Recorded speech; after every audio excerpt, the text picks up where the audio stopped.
Hi, Saleem vlog എന്നാണ്. നമസ്കാരം സുഹൃത്തുക്കളെ. ഒരു സ്ത്രീ സോഷ്യൽ മീഡിയ വഴി വീഡിയോ എടുത്ത് പ്രചരിപ്പിച്ച് അപമാനിച്ച കാരണം ദീപക് എന്ന ഒരു സഹോദരൻ ആത്മഹത്യ ചെയ്തിരിക്കുകയാണ്. ആ സഹോദരന് പ്രണാമം.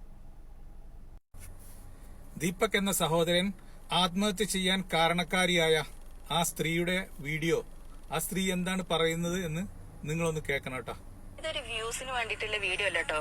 ഒരു ഗുരുതരമായിട്ടുള്ള മാനസിക സാമൂഹിക പ്രശ്നത്തിന്റെ വിശദീകരണമാണ്. ഇന്നലെ ഞാനൊരു പബ്ലിക് ബസ്സിൽ നിന്നുള്ള ഒരു വീഡിയോ ഷെയർ ചെയ്ത്. എന്താന്ന് വെച്ച് കഴിഞ്ഞാല്, ഒരാള് മനഃപൂർവ്വം എന്റെ ശരീരത്തിൽ സ്പർശിക്കുന്ന ഒരു വീഡിയോ. അതൊരു ആക്സിഡന്റ് അല്ല, ഒരു മിസ്അണ്ടർസ്റ്റാൻഡിങ്ങും അല്ല. ഇത് മേജർ സൈക്കോളജിക്കൽ ഇഷ്യൂവും സെക്ഷൽ ബൗണ്ടറി വയലേഷനുമാണ്. അതായത് കൺസെന്റ് ഇല്ലാതെ. ഈ സ്ത്രീയുടെ സംസാരം കേട്ടാൽ തോന്നും ഇവരൊരു സൈക്കോളജിക്കൽ ഡോക്ടറാണെന്ന് തോന്നും. ആ വ്യക്തി നിന്നോട് അപമര്യാദയായി പെരുമാറിയിട്ടുണ്ടായിരുന്നെങ്കിൽ അത് അവിടെ വെച്ച് ചോദ്യം ചെയ്യണമായിരുന്നു. അദ്ദേഹം ചെയ്തത് തെറ്റായിരുന്നെങ്കിൽ അദ്ദേഹത്തെ പോലീസിൽ ഏൽപ്പിക്കണമായിരുന്നു. അതൊന്നും ചെയ്യാതെ നീ വീഡിയോ എടുത്ത് പ്രചരിപ്പിച്ചത് നിന്റെ ലാഭത്തിന് വേണ്ടിയിട്ടായിരുന്നു. അതിൽ പൊലിഞ്ഞു പോയത് ഒരു ജീവനാണ്, ഒരു ചെറുപ്പക്കാരനാണ്. രണ്ടക്ഷരം സ്പോക്കൺ ഇംഗ്ലീഷും കൊണ്ട് നീ ഒരു ന്യായീകരണ വീഡിയോ ഇറക്കിയാല് അത് കണ്ടവരൊക്കെ നിന്നെ സപ്പോർട്ട് ചെയ്യുമെന്നുള്ള ധാരണ നിനക്ക് വേണ്ട. വേറെയും നീ ഇങ്ങനെ തള്ളിമറിക്കുന്നുണ്ടല്ലോ. ഈ സ്ത്രീ പറയണ ബാക്കിയുള്ളതും കൂടി നിങ്ങളൊന്ന് കേൾക്കണം കേട്ടോ. മനുഷ്യന്മാരോടുള്ള എമ്പതി ഇല്ല. ഇതിനൊക്കെ അപ്പുറത്ത് ആരും എന്നെ ഒന്നും ചെയ്യില്ല എന്നുള്ളൊരു മറ്റേടത്തെ വിചാരല്ലേ, അതും കൊണ്ടാണ്. എന്താന്ന് വെച്ചാലേ, ഞാൻ ഈ സ്ത്രീയുടെ ഒരു സ്ലാങ് നോക്കിയ, ഈ സ്ത്രീ കരുതി കൂട്ടി ആണുങ്ങളെ അപമാനിക്കാൻ ഇറങ്ങിയ ഒരു സ്ത്രീയാണ്.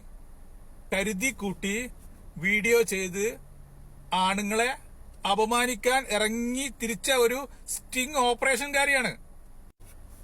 സ്ത്രീ സമൂഹത്തില് ഈ സ്ത്രീയെ പോലെ ഫെമിനിസ്റ്റ് ചിന്താഗതിയുള്ള കുറെ സ്ത്രീകൾ ഇങ്ങനെ വളർന്നു വന്നുകൊണ്ടിരിക്കുകയാണ്. രാജ്യത്ത് സ്ത്രീകൾക്ക് അനുകൂലമായിട്ട് ഒരു നിയമം കുറച്ചു കാലമായിട്ട് വന്നിട്ടുണ്ട്. ആ നിയമത്തെ ദുരുപയോഗം ചെയ്യുന്ന സ്ത്രീകളാണ് ഇവരൊക്കെ. ഞാൻ എല്ലാ സ്ത്രീകളെയും ബഹുമാനിച്ചുകൊണ്ട് പറയാണ്, നല്ല സ്ത്രീകൾക്കിടയിൽ ഇവളെപ്പോലെയുള്ള സ്ത്രീകൾ ഒരു ക്യാൻസറാണ്. സ്ത്രീ സമൂഹത്തിന് തന്നെ ഇവളെപ്പോലെയുള്ളവര് പേരുദോഷം ഉണ്ടാക്കുകയാണ്. വലിയ വിദ്യാഭ്യാസ വിദഗ്ധയെ പോലെ ഈ സ്ത്രീ ഇങ്ങനെ സംസാരിക്കുന്നുണ്ടല്ലോ. ഇമ്പൾസ് കൺട്രോൾ ചെയ്യാൻ കഴിയാത്ത ആണുങ്ങളെ മുഴുവനും ഇതുപോലെ വീഡിയോ എടുത്ത് അപമാനിക്കണമെന്ന് ആരാ നിങ്ങളെ പഠിപ്പിച്ചത്? സ്ത്രീയും പുരുഷനും പരസ്പരം ആകർഷണമുള്ളവരാണ്. സ്ത്രീ എന്ന ഓപ്പോസിറ്റ് സെക്സിനോടുള്ള പുരുഷന്റെ ആകർഷണം, അത് പ്രകടിപ്പിക്കാനുള്ള അല്ലെങ്കിൽ മുതലെടുക്കാനുള്ള അവന്റെ ആ ശ്രമം, അത് സ്വാഭാവികമാണ്. അങ്ങനെയാണിത് പടച്ചുവെച്ച രീതി. ബയോളജിക്കലിയും അത് അങ്ങനെ തന്നെയാണ്. അതിന് അവസരം ഉണ്ടാക്കി കൊടുക്കരുത്. ആണുങ്ങളെ ടെസ്റ്റ് ചെയ്യാൻ വേണ്ടിയിട്ട് ബസ്സുകളിൽ ക്യാമറയും തൂക്കി ഇറങ്ങരുത്.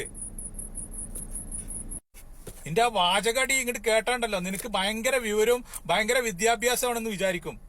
നിന്നെ പോലെയുള്ള എത്രയോ സ്ത്രീകള് ഒരു പ്രശ്നവുമില്ലാതെ കുടുംബിനികളായിട്ട് നല്ല രീതിയിൽ കുടുംബത്ത് കഴിയുന്നു. അപ്പോഴാണ് നീ ക്യാമറയും തൂക്കി പിടിച്ച് ബസ്സിനുള്ളില് ആണുങ്ങളെ തീവ്രത അളക്കാൻ വേണ്ടി നടക്കുന്നത്. എന്താ എന്റെ ഡയലോഗ് ഉണ്ട് കേട്ടാല്, കൺസെന്റ് ഇല്ലാതെ എന്നൊക്കെ പറഞ്ഞിട്ട് നീ അനുവദിച്ചത് കൊണ്ടാണ് അദ്ദേഹത്തിന് അബദ്ധവശാലെങ്കിലും അദ്ദേഹത്തിന്റെ കൈ നിന്റെ ശരീരത്തിൽ തട്ടിയിട്ടുള്ളത്. നമ്മളൊക്കെ വീഡിയോ കണ്ടതാണ്. എന്നിട്ട് നിന്റെ ആ സംസാരം കണ്ട് കേട്ടാല് ഇപ്പൊ എന്തായി? ഈ വീഡിയോ ചെയ്തതുകൊണ്ട് എല്ലാ ആണുങ്ങളുടെയും സ്വഭാവം നന്നായോ? ഒരു കുടുംബത്തിന് ഒരു മകനെ നഷ്ടപ്പെട്ടു. നിന്നെപ്പോലെയുള്ള ഒരു സ്ത്രീക്ക് ഒരു മകനെ നഷ്ടപ്പെട്ടു. സ്ത്രീകളായാല് കുറച്ചൊക്കെ ഒരു അച്ചടക്കം ഒതുക്കം വേണം. അല്ലാതെ തിരക്കുള്ള ബസ്സിൽ വന്ന് ആണുങ്ങളെ സ്വന്തം ശരീരം ഉരസി പരീക്ഷിക്കുകയല്ല വേണ്ടത്. അത് വീഡിയോ പിടിച്ച് ലോകം മുഴുവൻ കാണിക്കുകയല്ല വേണ്ടത്. പുരുഷൻ എന്നാൽ ആരുടെയും കളിപ്പാവയല്ല. അവൻ അച്ഛനാണ്, സഹോദരനാണ്, ഭർത്താവാണ്, ബഹുമാനിക്കപ്പെടേണ്ടവനാണ്. എന്റെ ഈ വീഡിയോ ഇവിടെ അവസാനിക്കുന്നു. എന്റെ വീഡിയോ കണ്ട എല്ലാവർക്കും നന്ദി. നമസ്കാരം.